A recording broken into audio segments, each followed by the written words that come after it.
Nah, kalau kita melihat ayat ini saudara, unik sekali.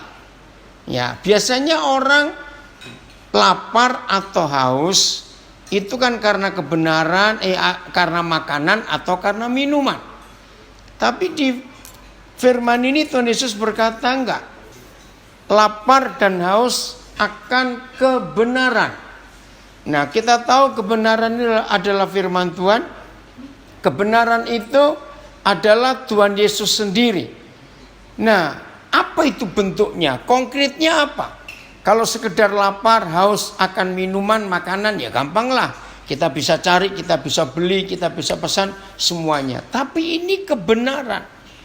Nah, justru di sini kita melihat, ya, hanya Alkitab satu-satunya buku, ya saya ulangi, hanya Alkitab satu-satunya buku yang memberitahu kepada semua manusia bahwa manusia itu terdiri dari 3 bagian. Yang belum tahu silakan catat dan buka 1 Tesalonika 5 ayat 23. Lagi sekali 1 Tesalonika 5 ayat 23. Nah, di dunia ini tidak ada buku yang menjelaskan tentang keberadaan manusia yang terdiri dari 3 bagian, roh, jiwa, dan tubuh. Ya, hanya Alkitab. Dan ini luar biasa. Maka itu manusia ini unik. Binatang tidak punya 3 bagian ini. Kehidupan-kehidupan yang lain, tumbuh-tumbuhan, pohon tidak punya. Hanya manusia yang punya 3 bagian ini. Nah, ternyata Papa ciptakan 3 bagian hidup manusia ini dalam bentuk yang sama untuk rasa kenyang atau rasa puas. Ya, yang pertama fisik, ya, tubuh kita. 1 Tesalonika 5 23-an ya. Yang pertama fisik atau tubuh kita. Nah, semua kita tahu untuk fisik kita puas, untuk tubuh kita puas, ya kita cari makanan, minuman yang ada dibuat oleh manusia. Nah, ini konsep yang luar biasa. Karena tubuh manusia, ya perhatikan, tubuh kita manusia itu kan dibuat dari tanah, dari bumi ini. Maka itu yang bisa memuaskan tubuh manusia ialah segala sesuatu yang harus datang dari tanah atau dari bumi. Pernah nggak saudara mikir? Makanan, minuman, semua jenis makanan, semua itu pasti dari tanah, dari bumi ini. Begitu pula air dari bumi ini. Nah, itu yang bisa memuaskan fisik manusia. Saya langsung lari ke bagian ketiga, roh. Karena roh itu dari Tuhan, ya, ayatnya ada di Kejadian 2 ayat yang ke-7. Ya, Kejadian 2 ayat yang ke-7. Kan bisa buka? Ya. Nah, ini yang tidak dimiliki oleh binatang. Ini yang dimiliki oleh manusia. Kejadian 2 ayat 7. Oke, saya akan bacakan. Nah, ini perbedaan yang nyolok antara manusia dengan binatang. Ya, perbedaannya di sini. Oke, ketika itulah Yahweh Tuhan membentuk manusia itu dari debu tanah. Jelas ya, fisik manusia dibuat dari debu tanah. Maka itu yang bisa memuaskan fisik kita, ya segala sesuatu yang dari tanah. Mana kita bisa dapat sesuatu ngambil dari udara untuk fisik kita? Enggak, ya. Dan mengembuskan nafas hidup ke dalam hidung manusia itu, itulah roh. Ya, kalau saudara bisa bahasa Ibrani ada kata ruah, roh Tuhan. Nah, masuk ke hidup manusia lewat lubang hidungnya, sehingga manusia itu menjadi makhluk yang hidup. Saudara, makhluk yang hidup itu hanya manusia. Binatang itu bukan makhluk hidup karena mereka bisa mati. Kalau manusia itu bisa mati, oke, ini ada penjelasan. Oh, coba buka lagi penjelasannya tadi. Pemberian hidup kepada manusia dilukiskan sebagai akibat dari tindakan Tuhan yang khusus. Berbeda dengan penciptaan makhluk hidup lainnya. Tuhan secara khusus memberikan hidup dan nafas kepada manusia pertama yang menunjukkan bahwa hidup manusia lebih tinggi dan berhakikat lain daripada bentuk kehidupan lain, dan bahwa ada hubungan unik antara hidup ilahi dengan hidup manusia. Bandingkan Kejadian 1 ayat 26 sampai 27. Tuhan merupakan sumber pokok dari hidup umat manusia. Terima kasih ya, dari Alkitab yang dari sabda ini, begitu klik kata hidup muncul penjelasan tadi. Nah, karena roh itu datangnya dari Tuhan, maka untuk memuaskan roh kita itu juga harus yang berasal dari Tuhan. Karena roh kita ini berasal dari Dia. Sama seperti fisik kita tidak akan puas kalau tidak diambilkan segala sesuatu dari bumi, dari tanah ini. Ya, karena itu manusia harus makan, harus minum. Nah, seperti itu roh kita. Karena roh kita berasal dari Tuhan, maka segala sesuatu yang bisa memuaskan roh kita harus dari Tuhan. Nah, jadi 3 bagian ini, kembali lagi ke 1 Tesalonika 5 ayat 23. Jadi 3 bagian ini, saudara, tubuh kita harus kenyang, harus puas dengan makan dan minum. Roh kita juga harus puas ya, makan dan minum dari kebenaran. Nah, begitu pula jiwa kita. Jiwa kita itu berisi mental kita, pikiran kita, kemauan kita, emosi kita, perasaan kita harus juga dipuaskan, dikenyangkan. Dengan apa? Dengan pengetahuan, knowledge, dengan belajar, dengan baca buku. Maka itu manusia hidup kalau tidak tahu baca buku, dia nggak bisa memuaskan jiwanya. Nah, itu hebatnya kehidupan manusia. Saya baca 1 Tesalonika 5:23. Semoga Tuhan damai sejahtera menguduskan kamu seluruhnya. Nah, seluruhnya bukan seluruh umat manusia, bukan. Seluruhnya adalah seluruh kehidupan manusia ini. Dan semoga roh, jiwa, dan tubuhmu terpelihara sempurna dengan tidak bercacat pada kedatangan Yesus Kristus Tuhan kita. Jadi Papa rindu roh, jiwa, tubuh kita itu sempurna sampai kedatangan Tuhan Yesus nanti. Keren ya kalau kita melihat betapa hebatnya, betapa uniknya manusia itu. Karena terdiri dari 3 bagian itu. Dan masing-masing harus dipuaskan, harus dikenyangkan oleh sesuai kebutuhannya. Oke, nah sekarang kita bicara manusia roh. Ya, 1 ayat lagi sebelum kita bahas lebih jauh. 2 Korintus 4 ayat 16. Ya, 2 Korintus 4 ayat 16. Ya, maaf yang di rekaman audio nggak bisa melihat nanti, tapi yang di Instagram, di Facebook dan di Zoom bisa ngelihat jari saya. Ya, termasuk yang di tempat ini, di rumah ini ngikuti bisa lihat. 2 Korintus 4 ayat 16. Sebab itu kami tidak tawar hati, tetapi meskipun manusia lahiriah kami semakin merosot, namun manusia batinia kami dibarui dari hari ke sehari.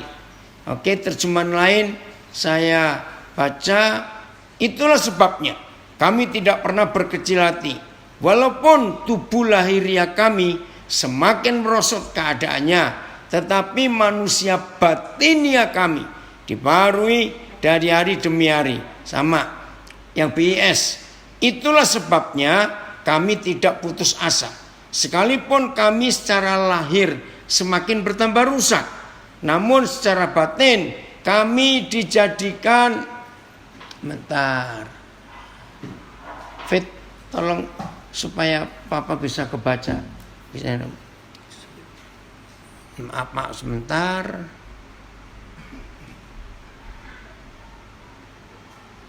Ya, terima kasih. Yang terjemahan bahasa Indonesia sehari-hari saya baca lagi. Itulah sebabnya kami tidak putus asa. Sekalipun kami secara lahir fisik semakin bertambah rusak, namun secara batin kami dijadikan baru setiap hari. MILT, sebab itu kami tidak tawar hati. Sebaliknya, sekalipun manusia lahiriah kami semakin digerogoti, tetapi manusia batinia kami diperbarui dari hari ke hari. Oleh sebab itu kami tidak tawar hati. Memang manusia lahiriah kami semakin merosot keadaannya, tetapi manusia batinia kami diperbarui setiap hari. Dengan demikian kami tidak tawar hati, walaupun manusia lahiriah kami sekian merosot, namun manusia batinia kami diperbaru setiap hari. Nah, sekarang kita perhatikan ya, semua yang mendengar dan belajar ini. Ternyata yang bisa habis, yang bisa berakhir, yang bisa selesai dan tidak kekal, itu ternyata manusia roh. Yang semakin habis, manusia fisik. Ya. Lalu ditunjukkan oleh 2 Korintus 4 ayat 16 tadi, yang terus diperbarui itu ternyata manusia roh yang di dalam. Nah, logikanya begini. Dengan tema yang kita pelajari Matius 5 ayat 6. Kalau begitu, mana yang lebih kita beri perhatian khusus? Kalau kita tahu bahwa manusia yang terdiri dari 3 bagian tadi, roh, jiwa, dan tubuh. Nah, begini, lihat jari saya, ya, begini, bisa lihat nggak? Tubuh dan jiwa saya gambarkan dengan jari manis saya dan jari tengah saya. Ini menyatu. Nah, ini yang disebut manusia lahiriah.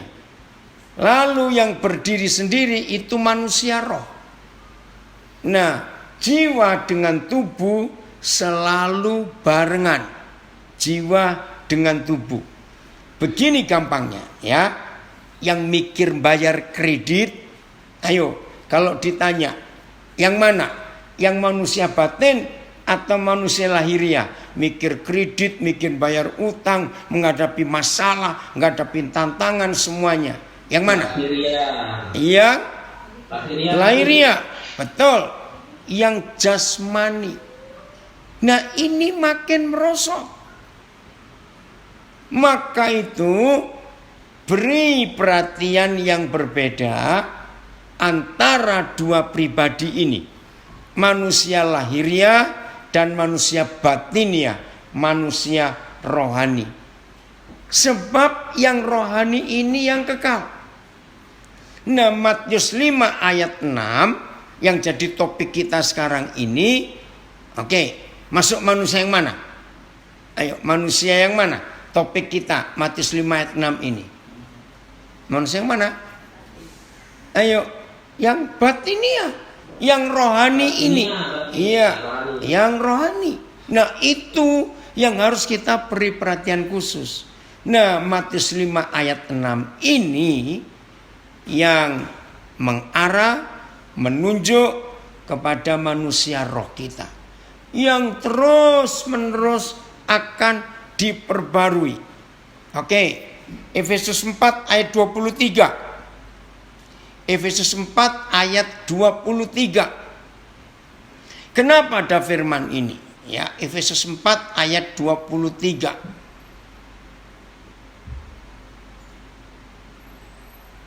Oke, supaya kamu dibarui di dalam roh dan pikiranmu. Perbaruilah roh pikiranmu, supaya roh pikiranmu dibarui di dalam kamu. hendaklah hati dan pikiranmu. Nah, roh itu bicara hati. Hendaklah hati dan pikiranmu dibarui seluruhnya. Dan diperbarui dalam roh pikiranmu. Maksudnya ialah agar kamu dibarui dalam roh dan pikiranmu. Dan kamu diperbarui di dalam roh pemikiranmu. Nah, jelas sekali. Bukan fisik yang diperbarui. Saudara, fisik kita terus dan terus sesuai dengan usia manusia, fisik ini pasti merosot. Nah, di sini perhatikan ya, anak-anak muda, engkau yang belum menikah, perhatikan. Dengan kebenaran ini ada jerat iblis, ya, ada jerat iblis. Sekian puluh tahun saya itu meneliti, saya itu buat research. Kenapa ada perselingkuhan? Kenapa? Dalam pernikahan, ya, padahal komitmen jelas. Ternyata ini penyebab terbesar perselingkuhan dalam pernikahan. Ketika orang itu mau menikah, sebetulnya wajar-wajar saja. Tapi bahaya dalam kewajaran ini. Tolong sampaikan kepada semua anak-anak dan orang muda untuk berhati-hati dengan hal ini. Apa itu? Wajar, saya setuju. Orang yang belum menikah mengharapkan pasangannya itu cantik dan cakep. Wajar. Tapi fakta, secantik-cantiknya istrimu, secakep-cakepnya suamimu, menurut firman ini dan menurut hukum alam, fisik berubah tidak? Menakutkan kalau ada orang gak berubah-berubah. Wih, ngerti? Maka itu hati-hati. Nah, jangan mau ditipu oleh iblis. Begini cara kerja iblis. Ketika mereka belum menikah, lalu konsep mereka tentang fisik pasangannya harus perfect, harus tetap cantik, harus tetap cakep. Begitu setan tahu orang ini memakai konsep itu, maka buat si jahat konsep itu dijadikan baku, dijadikan mati. Artinya di benak orang itu, istrinya atau suaminya harus tetap cantik dan cakep selamanya. Itu jahatnya setan. Nah, jahatnya lebih lagi, yang bersangkutan gak pernah bisa melihat ke dirinya sendiri kalau dia juga berubah. Ngerti gak maksud ini? Karena dia dikelabui oleh si jahat, gak bisa melihat fakta dirinya sendiri yang berubah juga. Maka di benak dia tetap istrinya harus cantik, suaminya harus cakep. Tapi berjalannya waktu, penipuan iblis, kamuflase iblis terjadi. Dia nggak terima. Kalau yang di sampingnya kok tambah merosot. Nah, wajar nggak? Tolong perhatikan ya, ini secara hukum kemanusiaan. Wajar tidak?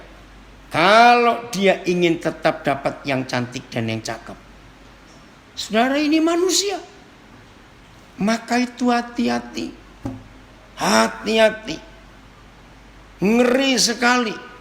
Dan yang paling ngeri, setan berhasil merusak pernikahan dengan konsep fisik tidak berubah. Wih, itu jahat sekali. Nah, ini hasil riset saya sekian puluh tahun.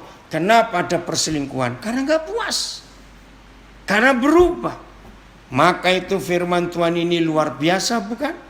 Bisa merubah hidup orang, menyadarkan orang, mengingatkan manusia bahwa hidup ini ada perubahan secara fisik.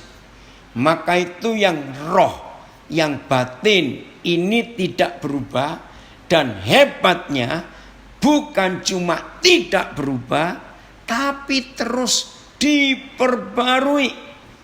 Nah, tolong ya, kalau ada di antara kita yang sedang belajar ini, baik yang lewat online maupun yang ada di sekitar saya sini sedang duduk mendengar bersama-sama, tolong sampaikan konsep ini. Saya tunjukkan hal yang wajar lagi. Sifat dasar manusia. Tolong jawab. Sifat dasar manusia itu selalu dan akan selalu punya rasa bosan. Betul ya? Sifat dasar manusia itu selalu dan selalu akan punya rasa bosan.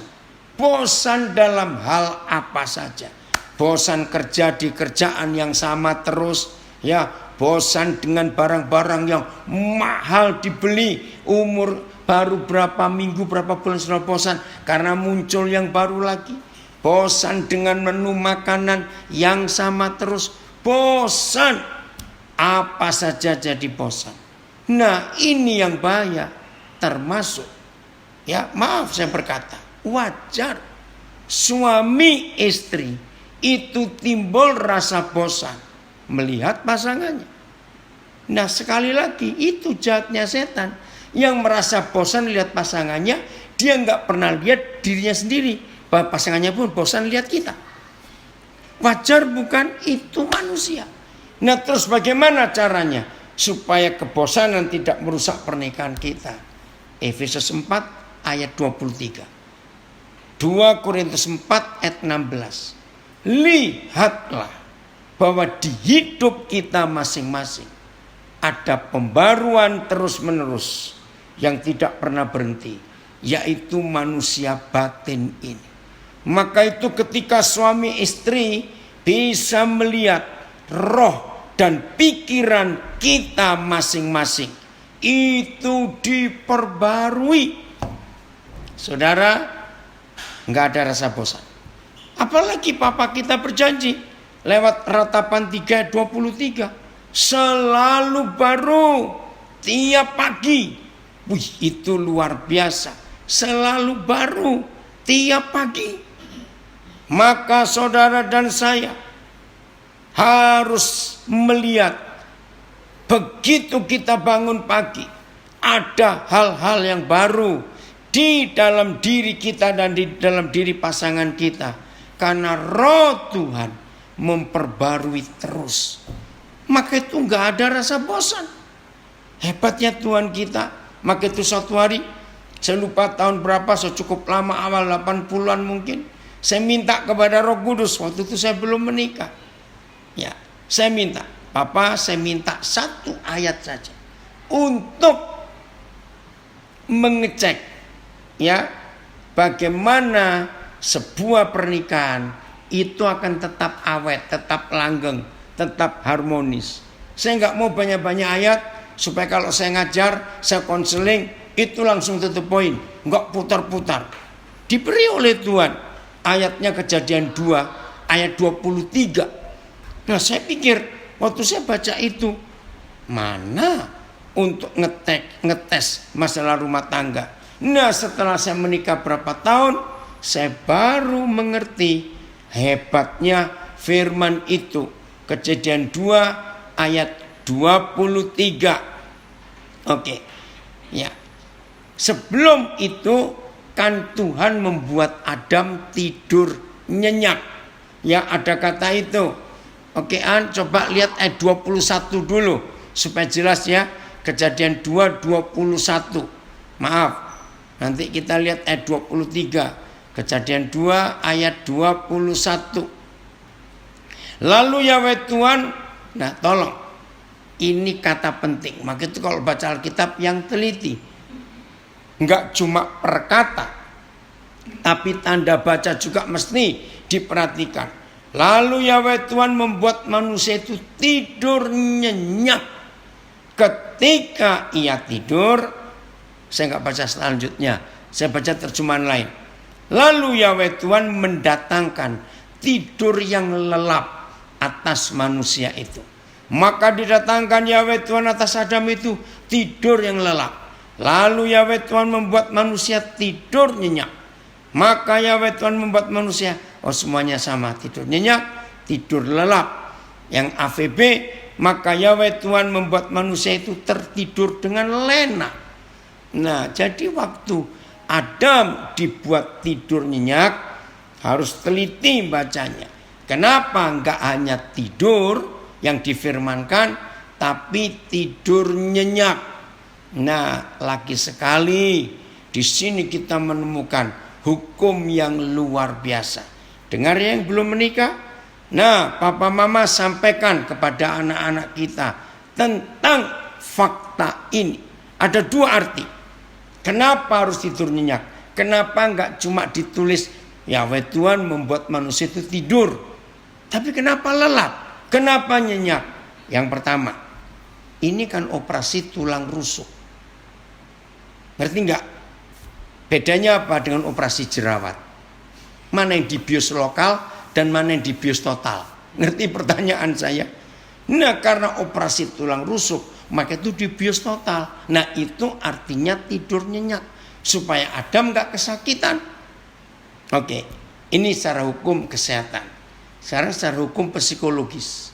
Ya, kalau Adam gak dibuat tidur nyenyak, itu istilah saya. Maka itu anak-anak muda yang kau dengar.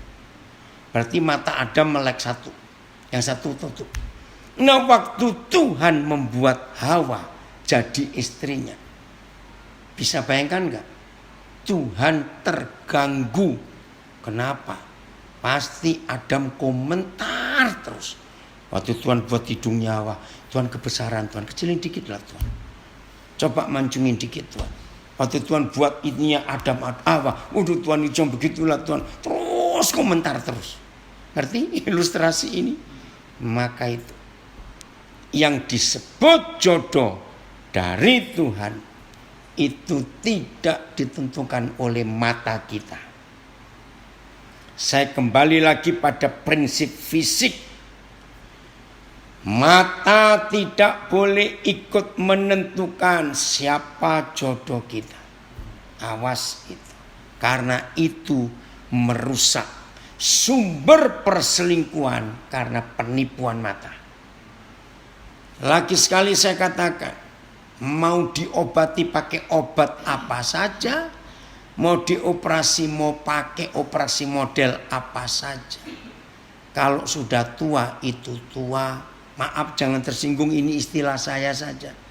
Saya ini kalau lihat ada perempuan, nenek-nenek tetap cantik, makin takut tuh. Jangan-jangan kuntilanak. Ini maaf, jangan tersinggung. Sudah, kalau sudah tua ya sudah, terima saja. Mau diapakan lagi? Setuju nggak saya ngomong ini? Memang sudah tua, faktanya begitu. Harus makin merosot fisik ini. Oke? Nah, inilah konsep. Maka itu Adam dibuat tidur nyenyak supaya tidak milih-milih, tidak cerewet. Itu yang Tuhan maksudkan. Maka Tuhan, anak muda dengar ya. Kalau engkau melihat cewek cantik, engkau melihat cowok cakep, lalu hatimu kesetrum, catat itu namanya hawa nafsu. Maka itu jangan menikah hanya karena penampilan fisik dalam nama Yesus. Ada setan di situ. Lalu gimana dong jodoh? Awas kamu marah kalau saya ngomong ini. Jadi kalau engkau yang sudah menikah nggak boleh dengar ini ya, lanjut. Yang belum menikah, dengar baik-baik. Jadi kalau engkau melihat seseorang dan bagimu dia itu jelek dan hatimu kesetrum, itu namanya jodoh. Catat baik-baik. Ya, lo serius? Itu yang benar. Jadi nggak ada hawa nafsu sama sekali karena nggak lihat secara fisik kok. Ya. Oh, kalau saudara menikah dengan konsep itu, bahagia sekali hidup ini. Sungguh luar biasa. Karena inilah kebenaran itu. Serius. Ya, maka itu kalau kita ingat zaman dulu, ya, zaman sebelum tahun 70-an. Betul enggak? Hampir 100%. Apalagi kita orang Asia. Itu kan menikah karena dijodohkan. Bahkan tidak sedikit mereka ketemu, melihat betul wajah asli pasangannya itu pas hari pernikahan. Itu zaman sebelum tahun 70-an yang lalu. Dan terbukti zaman-zaman itu hampir jarang perceraian. Apalagi suku-suku tertentu.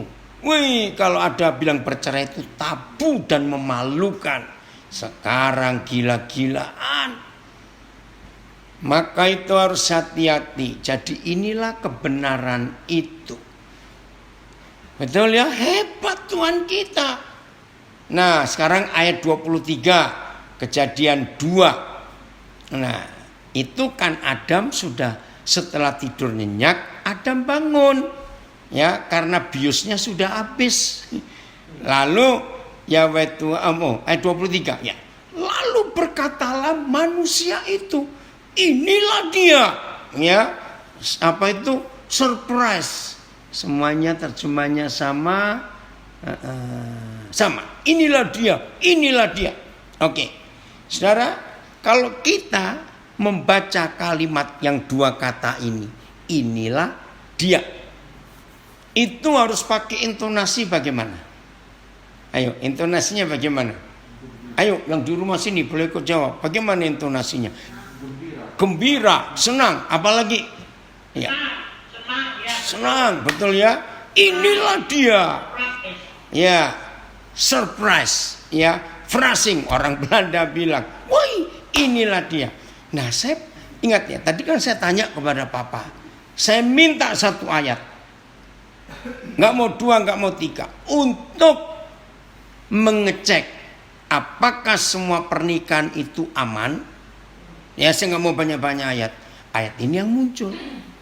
Saya pertama bingung, yang mana cara menilai sebuah rumah tangga tetap aman?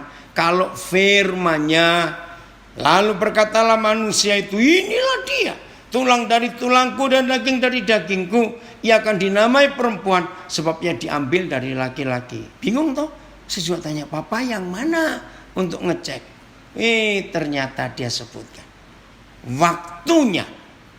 Waktu ini kan bangun tidur, kan Adam baru dibuat tidur nyenyak. Nah sekarang waktunya dia bangun. Nah begitu dia bangun, dia lihat ke samping, wih ada perempuan. Wih pasti surprise. Karena apa? Ayo, ini intermezzo aja ya, ayatnya nggak ada, cuma pengertian saja. Ayo, selama Adam hidup, dia pernah lihat perempuan atau belum? Belum. Salah, sudah. Kuda perempuan, ya enggak, gajah perempuan, salah jawabnya, enggak teliti. Yang belum pernah lihat orang perempuan, itu jawabannya. Ngerti? Nah, karena dia enggak pernah lihat orang perempuan, maka itu dia surprise. Wah, saya bersyukur jadi ngerti. Nah untuk pengantin baru ini nggak kena. Ini untuk pengantin yang sudah 5 tahun ke atas atau 3 tahun ke atas, oke ya? Dengerin. Loh kenapa begitu? Ya wajar. Kalau masih pengantin baru surprise terus kalau tiap pagi bangun lihat pasangannya. Betul tidak? Tapi ini yang sudah 3 tahun ke atas atau 5 tahun ke atas.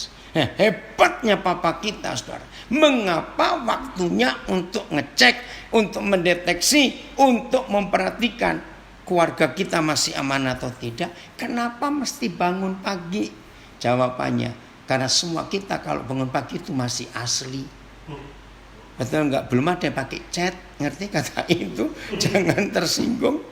Nah, saudara, karena kita masih asli, ya, wah, harus jujur. Maka itu para istri yang sedang belajar di sini bersama-sama, yang menikah sudah di atas 3 tahun, ini ada komen yang 40 tahun, lebih-lebih lagi itu harus dites terus. Nah ternyata pengecekannya, hasil tesnya bukan pada istri, tapi pada suami. Saya pertama juga bingung, kenapa harus suami? Nah kita lihat fakta. Dalam fakta ya, fakta. Mana yang paling banyak iblis ganggu dalam rumah tangga? Suami atau istri? Jelas suami. Yang paling banyak diganggu, yang paling banyak dirusak. Maka itu yang sudah menikah 3 tahun ke atas, besok istri-istri bangun agak siang sedikit. Suami yang bangun duluan.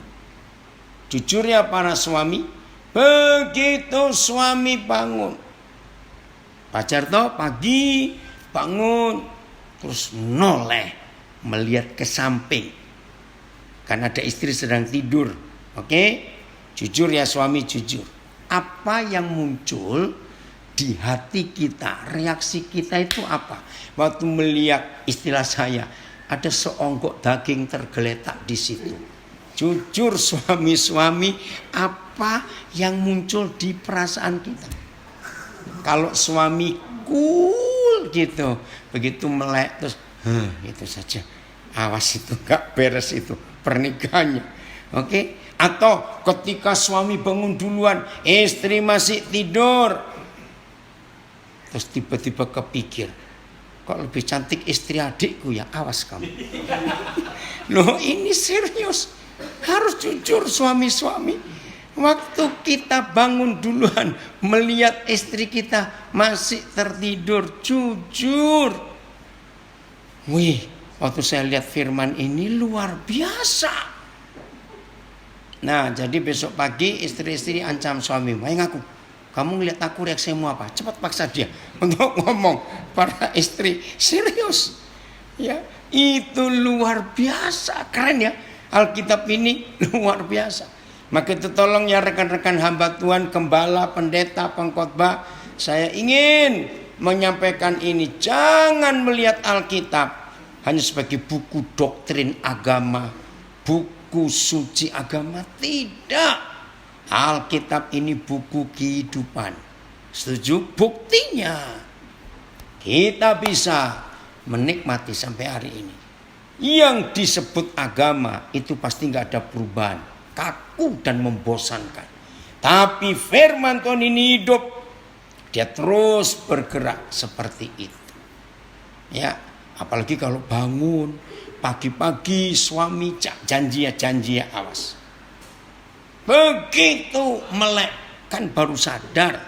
Kadang-kadang semalam tidur yang nyenyak sekali kan kita bisa seperti lama sekali begitu. Nah, awas. Begitu bangun terus suami berkomentar, "Kok ini gemuknya orang ini." Awas kamu begitu ya. Bertobat betul-betul. Berarti saudara sedang tidak mendidik pasanganmu dengan baik. Tapi terpujilah Tuhan kalau saudara sebagai suami kita bangun dan kita bersyukur untuk istri yang Tuhan berikan. Berarti rumah tangga kita masih aman. Ini serius.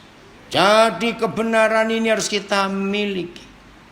Nah saudara, kalau kita belajar firman ini yang namanya dipuaskan oleh kebenaran. Jadi kebenaran ini persis seperti makanan. Bahkan, tolong kalau ada yang tahu ya, baik yang di sini di rumah maupun yang di Zoom, di IG, di FB, saya lupa itu ayat mana. Daud pernah bermazmur, "Kecaplah dan lihatlah betapa baiknya Tuhan itu." Bahasa Inggrisnya bagus. Taste the Lord. Taste. Kecapi Tuhan. Nyam. Saya pertama baca itu bingung. Masa Tuhan itu kayak makanan? Kecaplah. Nikmati Tuhan. Taste the Lord. Saudara, itulah arti Matius 5 ayat 6. Bahwa firman itu seperti makanan, seperti minuman. Kita bisa rasakan nikmatnya. Bisa dikecap. Wih, ini luar biasa. Itulah kehidupan yang benar. Maka itu saudara, dalam kehidupan kita, firman itu harus jadi segala-galanya buat kita. Ya, yang bisa memuaskan hidup kita adalah firman itu. Nah, saya kembali dulu ke masalah keluarga atau pernikahan ini. Jadi tidak boleh melihat fisik nggak berubah, awas. terima karena ada perubahan. Satu ayat lagi, Kolose 3 ayat 10. Nah, suami istri, kalau kita tahu hidup kita dan hidup pasangan kita, rohnya, manusia batinianya terus diperbarui, ya, maka nggak ada yang bosan. Karena tiap pagi lihat yang baru, tiap pagi lihat yang baru. Bukan orangnya baru loh ya, rohnya yang baru. Ya, pikirannya, hatinya yang baru, orangnya sama. Awas kamu cari yang baru. Kolose 3 ayat 10. Mana? Ayat 10, Pak. Ya, ayat 10 Kolose 3. Oke.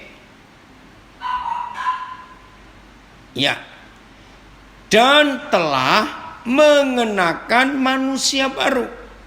Nah, fisiknya lama. Kalau fisiknya lama, manusia baru itu manusia yang dilahirkan kembali oleh karena Tuhan Yesus. Nah, apa yang terjadi? Saudara lihat kata mengenakan itu dalam bahasa Indonesia seperti orang pakai baju. Put on bahasa Inggrisnya. Mengenakan manusia baru yang terus menerus. Berarti nggak stop.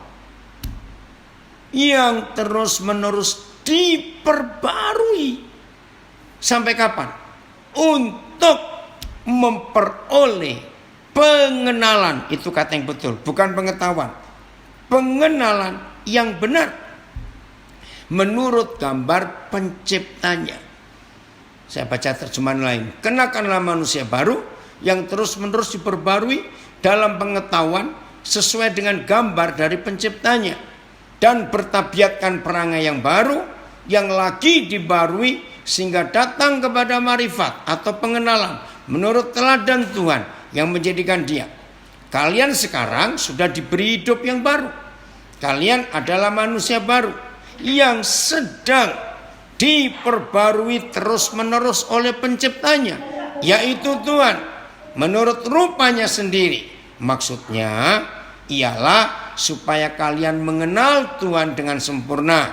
Itu terjemahan bahasa Indonesia sehari-hari. Dan mengenakan yang baru yang senantiasa dibarui dalam pengenalan menurut gambar Dia yang menciptakannya.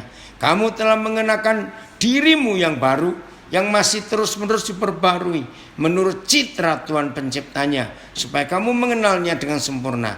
Dan mengenakan diri yang baru yang terus-menerus diperbarui dengan pengetahuan menurut rupa Tuhan yang menjadikannya.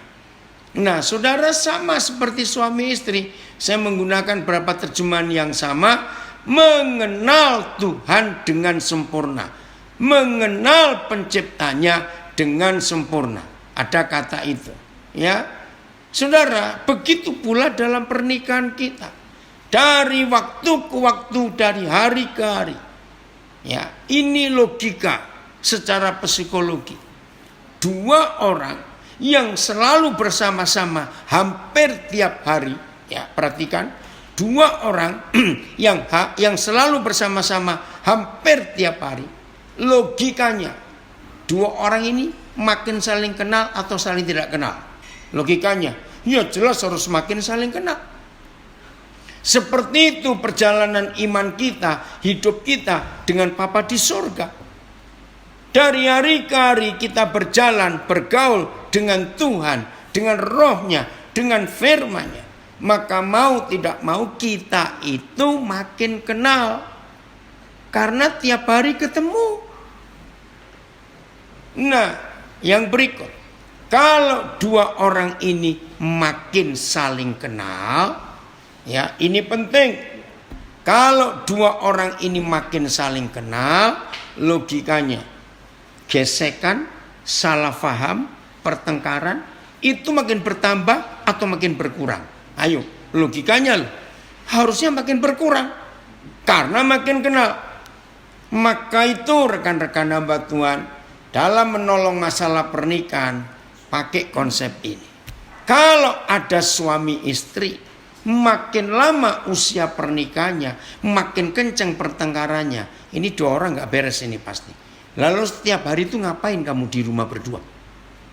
Ngerti pertanyaannya ini? Jadi tolong setiap pernikahan untuk masuk pada konsep ini.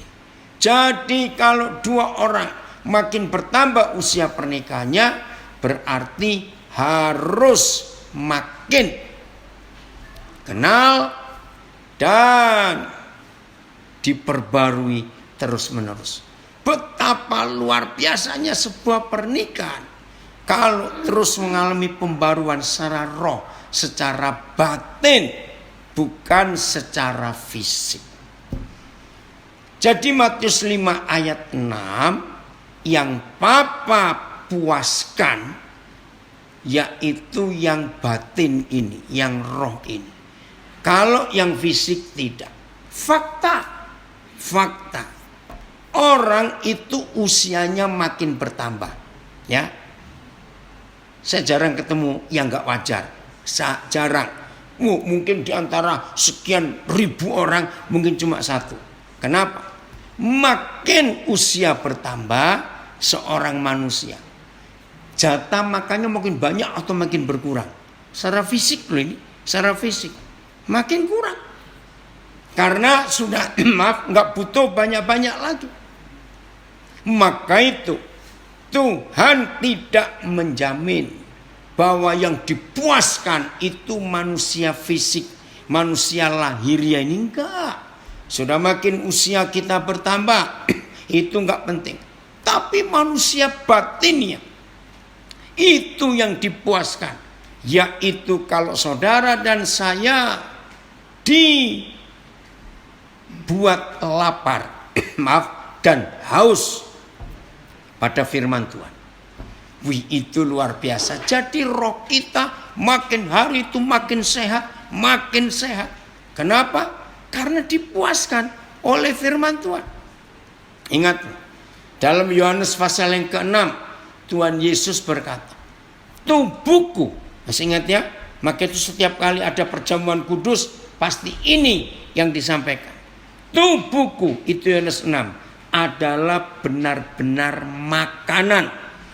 Terjemahan yang lain, tubuhku, dagingku ini sungguh-sungguh makanan yang benar. Luar biasa. Nah, jadi kalau Yesus Tuhan memberikan tubuhnya dan firman itu adalah dia sendiri, maka kalau mulai hari ini saudara dan saya selalu rindu, merasa lapar dan merasa haus pada firman Tuhan, pada kebenaran itu, hidup ini luar biasa. Masih ingat ketika setan mencobai Tuhan kita? Yang pertama kali pencobaannya kan Tuhan Yesus sedang lapar saat itu. Lihat cara setan bekerja. Kan kau anak Tuhan, buatlah batu-batu ini jadi roti. Masa kamu gak bisa? Masih ingat apa jawaban Tuhan Yesus? Ada tertulis, manusia tidak hanya hidup dari roti saja, dari makanan jasmani saja, tapi manusia hidup dari firman Tuhan. Nah, itu jawaban dari Matius 5 ayat 6. Kalau kita lapar dan haus akan kebenaran, akan firman Tuhan, selalu rindu, kita akan dipuaskan. Saudara tahu nggak arti kata dipuaskan? Terjemahan atau definisi dipuaskan itu, setelah dapat sesuatu itu, maka orang ini nggak akan cari yang lain lagi. Ya, tolong dicatat.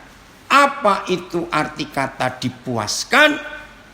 Dipuaskan itu artinya kalau seseorang itu sudah dapat sesuatu, maka dia nggak akan perlu yang lain lagi. Nggak akan.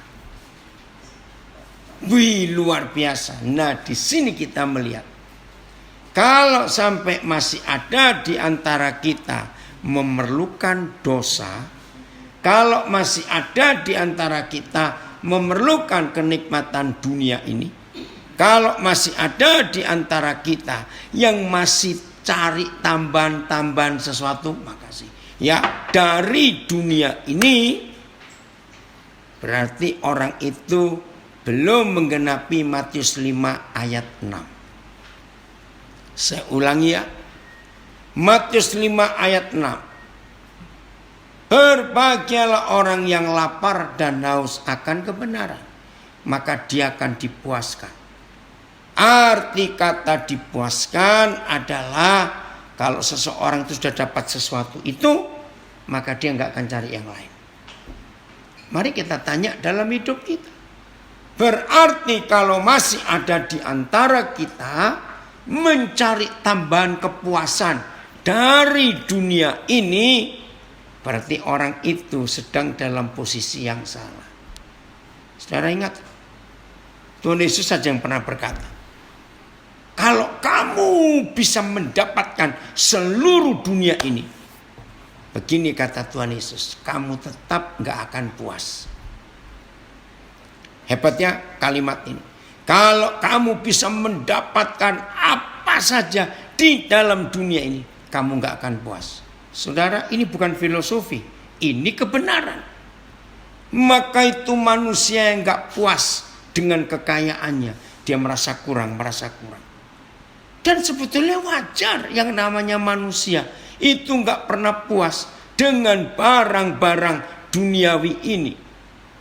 Tapi secara fisik kita harus makin merosot.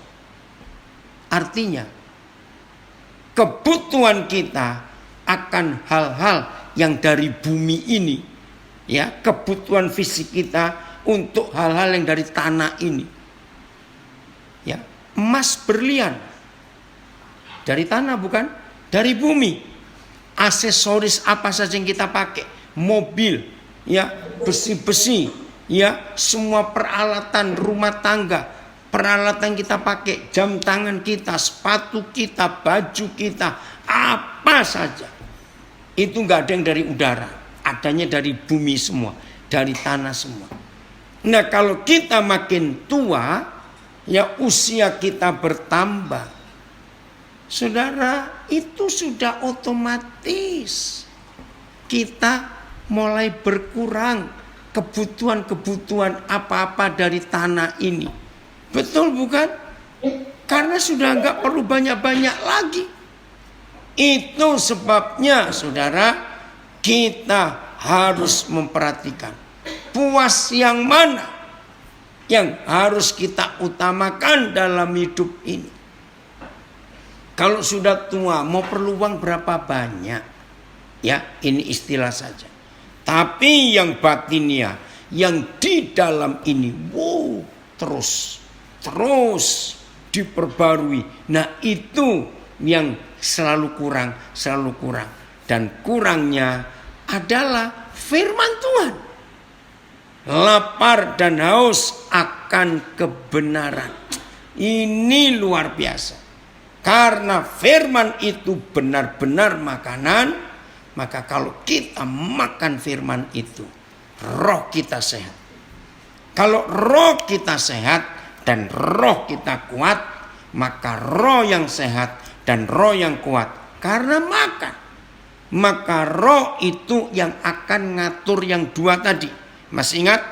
Ya, dua tadi, jiwa dengan tubuh. Nah, roh ini yang ngatur. Nah, selama ini kita kebalik.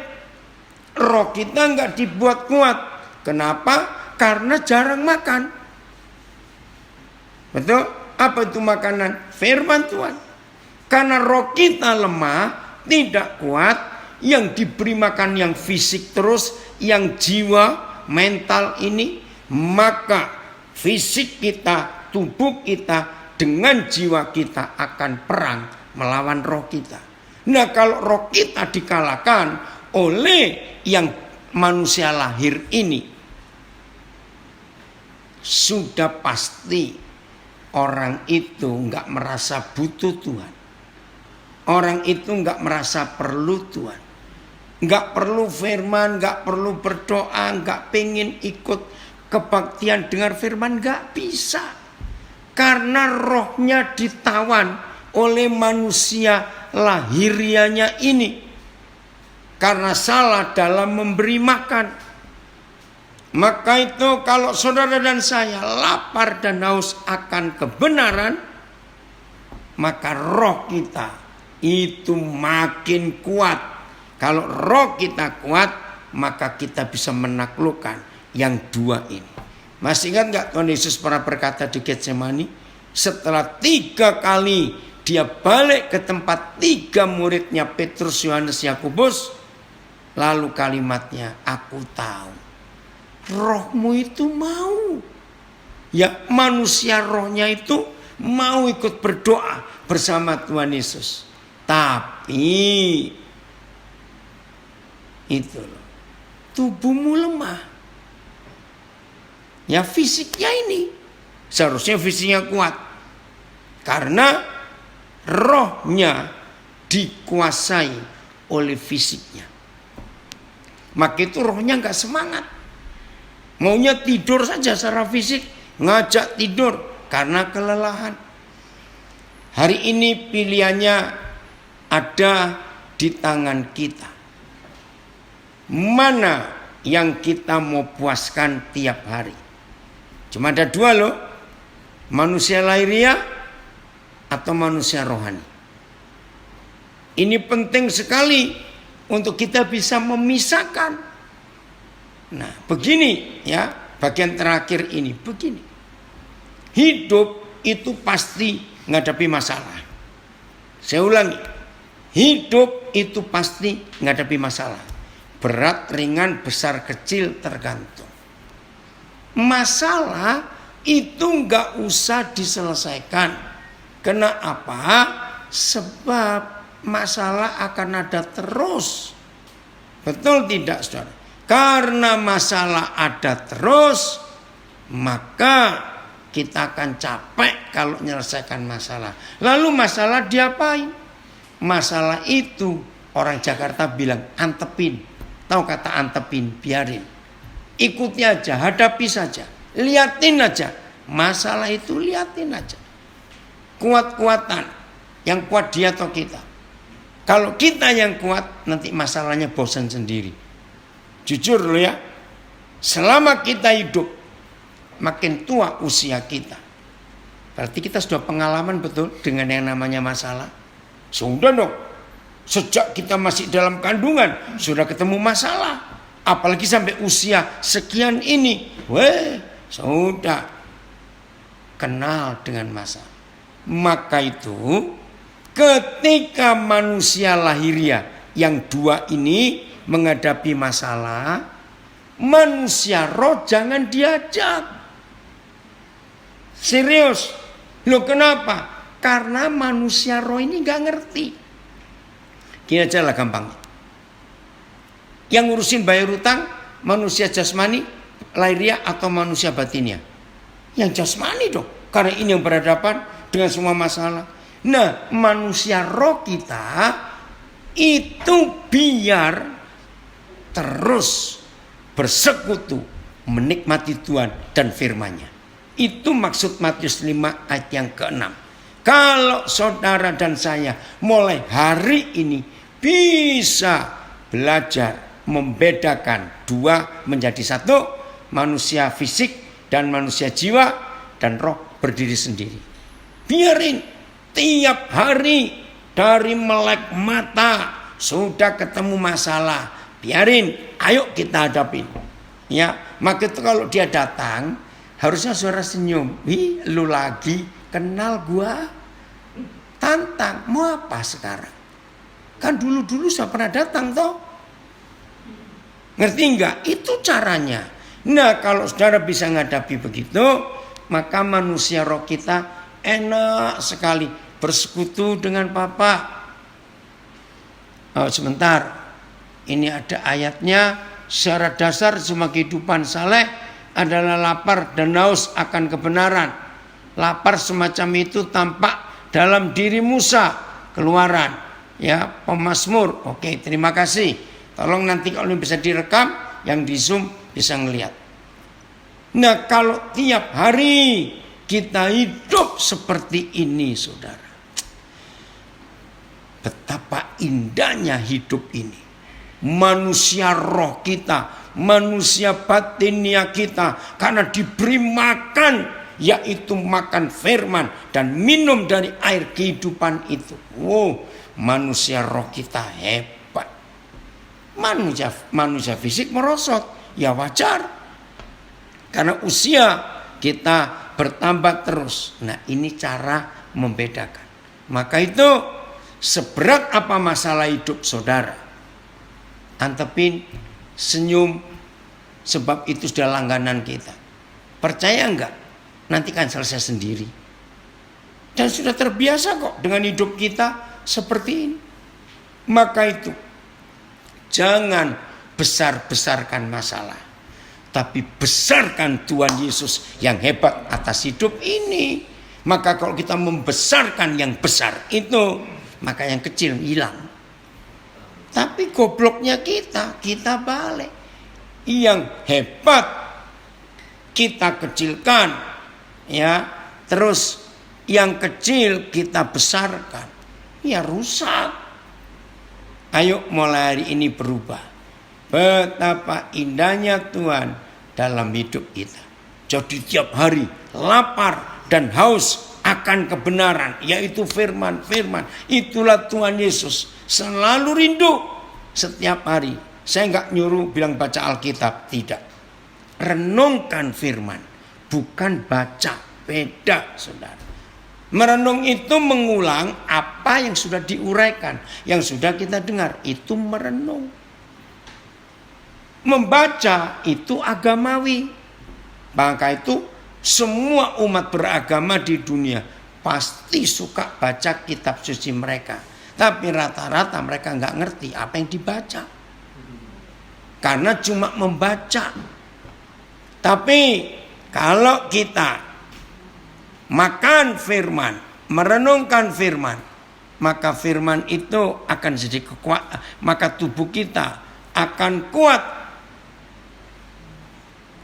Ya, itulah janji yang Tuhan berikan kepada kita. Jadi nggak rugi loh. Kalau lapar dan haus akan kebenaran, nggak rugi. Rindu firman, rindu Tuhan Yesus setiap hari. Jadi walaupun masalah kita banyak, hadapi. Nggak usah tertekan, nggak usah terkecoh, hadapi. Tapi roh kita tetap bersekutu dengan Tuhan.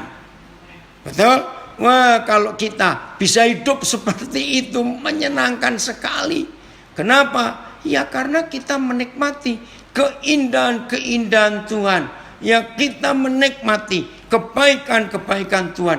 Kita menikmati kasih Tuhan yang luar biasa. Kita menikmati apa yang tersedia, yang Tuhan janjikan buat kita semuanya.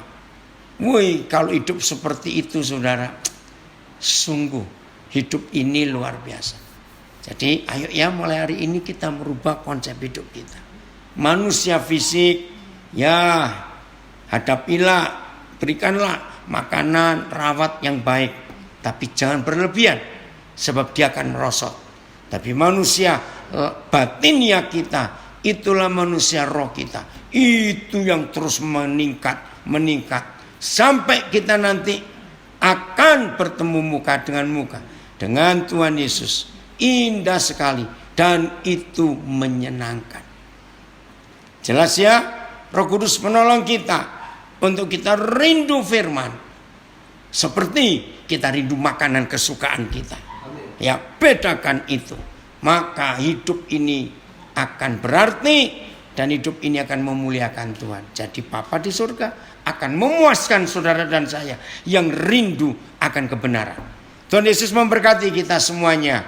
Jadilah pelaku firman. Puji Tuhan.